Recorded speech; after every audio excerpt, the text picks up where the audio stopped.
তুমি কে? আমাকে পেঁচিয়ে ধরেছো কেন? আমি তোমার সেই সম্পদ যা তুমি হারাম পথে উপার্জন করেছিলে। না না।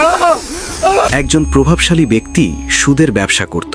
সে মানুষের দুর্বলতার সুযোগ নিয়ে টাকা ধার দিত।